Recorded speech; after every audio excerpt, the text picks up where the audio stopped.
जिस व्यक्ति ने भी सिलाई मशीन का आविष्कार किया वह वास्तव में एक जीनियस इंसान था। क्या आपने कभी सोचा है कि एक सिलाई मशीन कपड़े के दो टुकड़ों को एक साथ मजबूती से कैसे सिल देती है? आज आइए हम उन सामान्य लगने वाले टांके और धागों के पीछे के जीनियस डिजाइन को उजागर करें। जब भी आप कपड़ा सिलते हैं, सुई को एक तरफ से कपड़े के बीच से डालते फिर दूसरी तरफ से बाहर निकालते हैं, लेकिन किसी मशीन के लिए ऐसा करना लगभग असंभव है।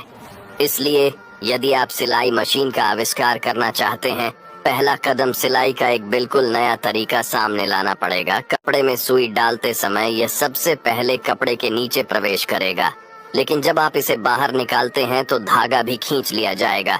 क्योंकि सुई सिर्फ एक ही तरफ नुकीली होती है, इसलिए हमें कोई रास्ता ढूंढने की जरूरत है। जब हम धागा सिलाई के लिए नीचे से ऊपर निकालते हैं तो धागा उलझने की वजह से बाहर नहीं निकल पाता है।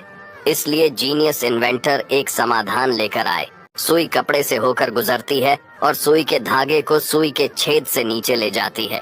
फिर सुई ऊपर की ओर बढ़ जाती है। मूल धागे के फंदे को झुकने के लिए मजबूर किया जाता है। इस समय किनारे पर लगा हुक तेजी से अंडाकार फंदे को पकड़ लेता है और इसे नीचे की ओर खींचता है। जब सुई वापस आती है तो हुक वास्तव में पीछे चला जाता है। इस बिंदु पर सुई पहले की तरह फिर से नीचे आ जाती है और हुक फिर से पूरी तरह से ऊपर आने लगता है। जब सुई फिर से ऊपर जाती है तो सिलाई छेद और कपड़े के बीच की दूरी फिर से कम हो जाती है। लंबे फंदे को फिर से एक अंडाकार फंदे से बाहर निकाला जाता है। हुक इसे फिर से खींच लेता है और उसे पहले जैसी ही लंबे फंदे में बदल देता है। मशीन में यह काम बार बार होता रहता है। इस सिलाई को चेन सिलाई कहा जाता है, लेकिन चेन सिलाई में एक स्पष्ट रूप से खामी भी होती है। यदि धागा ढीला है तो सभी टांके आसानी से निकाले जा सकते हैं। इसलिए हमें अधिक पेचीदा और मजबूत टांके लगाने की विधि डिजाइन करने की आवश्यकता है। आइए एक नजर डालते हैं और इस पर ध्यान देते हैं। धागे की दो किस्में तैयार करें, एक पीला और एक नीला।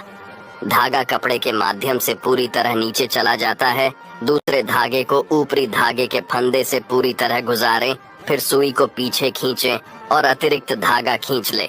हम जो करते हैं वह इन दो धागों को आपस में जोड़ते हैं, इसीलिए इसे लॉक स्टिच कहा जाता है।